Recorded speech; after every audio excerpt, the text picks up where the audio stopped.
I'm going to be honest with you, I don't really like having to run shopping sessions in tabletop role-playing games. I can't be bothered to role-play the shopkeeper who has to haggle with the players over the cost of a 50 gold healing potion, and how many healing potions does that shopkeeper have? I just can't be bothered to fiddle with all of those little nitty-gritty bits. But I also like the immersion of scarcity in tabletop role-playing games. I like when the worlds don't have unlimited healing potions, when the shopkeeper maybe can't make you that full plate armor for 1500 gold, no matter how much money you throw at them.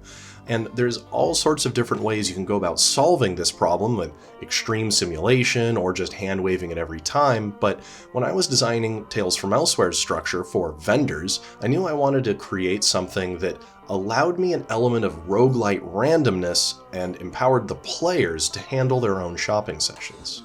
Hi, I'm Peter, creator and lead designer of Tales from Elsewhere, and in today's video I'm going to walk you through my designs and thinking for a system that allows you to apply roguelite randomization to whatever role-playing game you're playing, whether that's D&D or Draw Steel or Daggerheart, all the Ds, whatever that may be. So let's hop in and I'll show you how you can apply this pretty simple template to any equipment list you're playing with.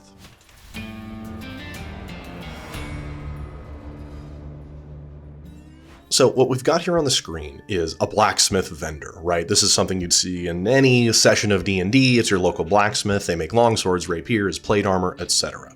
And I've just put from memory some stats of some 5th edition items that you'd find at a blacksmith, along with their gold costs that are probably not accurate to the player's handbook, so don't worry about that. Now, a blacksmith would have maybe dozens of items in total, and when a player shows up to that blacksmith in a session, they might ask, hey, I'd like to buy a longsword. And you just look in the player's handbook, see that a longsword costs 10 gold, and say, okay, here you go. But if these players are a little bit higher level and they go to the blacksmith and say, I want 1,000 longswords. Well, that's easy for you to adjudicate that, like, no, that would take him weeks and weeks to build, right? That's just not something that you can forge and have on hand. But what if they ask for 8 longswords? Would the blacksmith have 8 on hand? I don't know.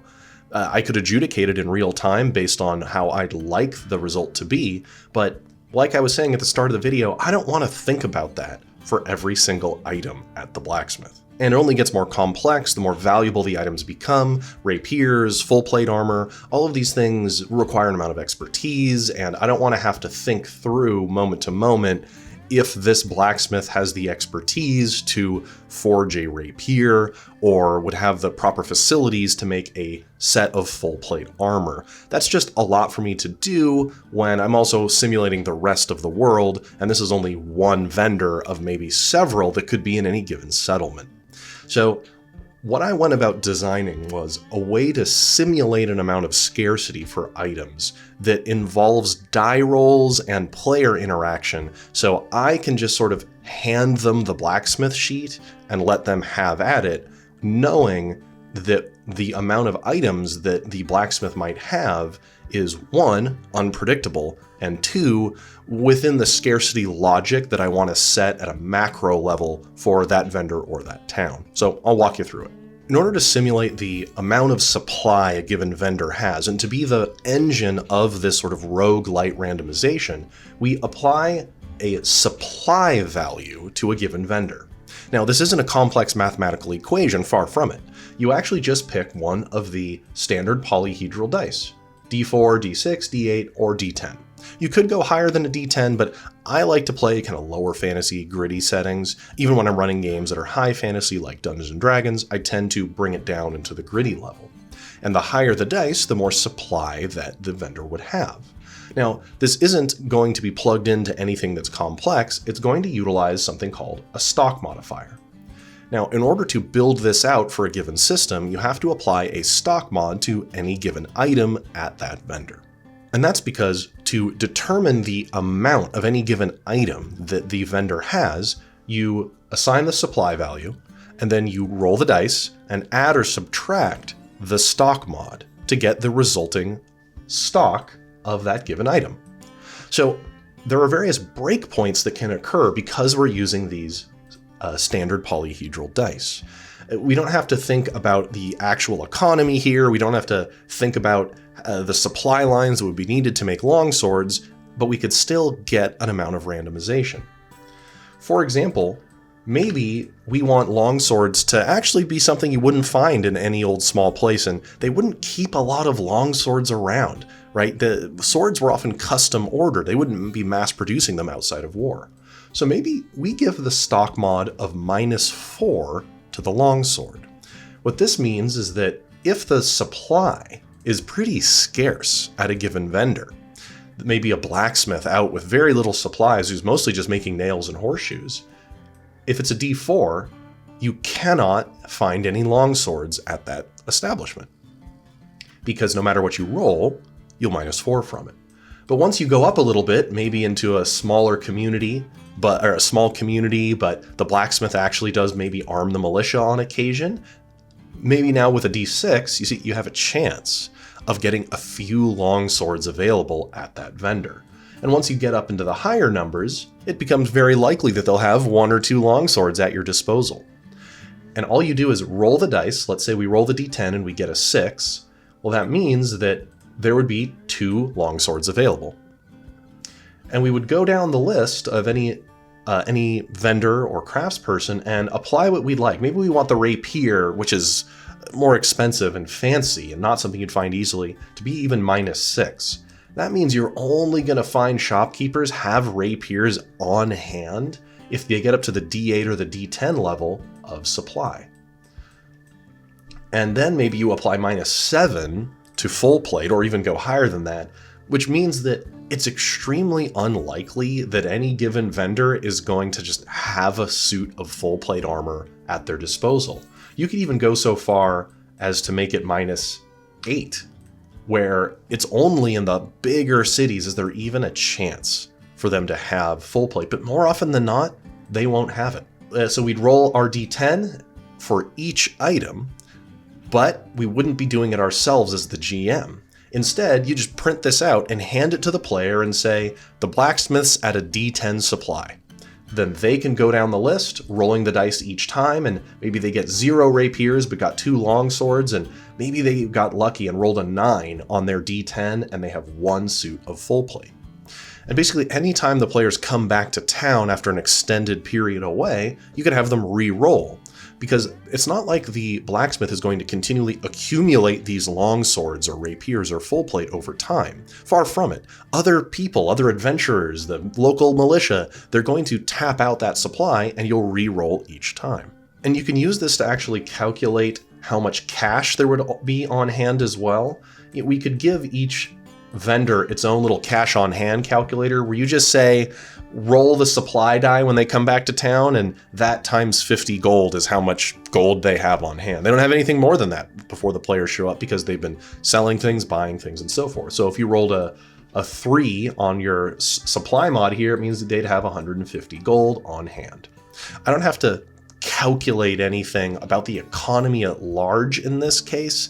It's just a very straightforward process. And what's really fun about this is you are empowering the players to do their own shopping. And they don't have to worry about, oh, how many longswords would they have? Can I just buy unlimited of them? It's built into the structure. You just hand them the little worksheet and they can roll dice and fill it in themselves. And while they're doing that, you can be focusing more on role play, on getting your notes together for the next section, and so forth. Now, what I'm imagining some people are saying is that, well, what about haggling? So I'm going to be real with y'all. The amount of haggling that goes on in D&D games is sometimes absurd.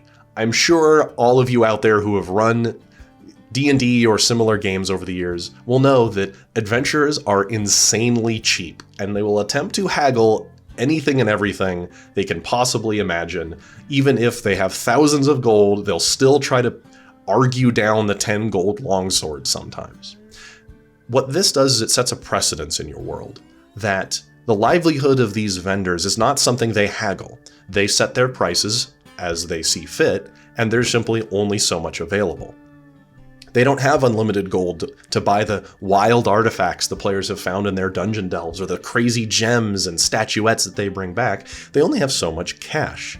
And what this does is it smooths out that experience, and interacting with vendors is now less about trying to get a good deal and more just about whatever narrative or roleplay you have for them. What's also cool about this is that it can make quest rewards really simple for you as the DM to plan.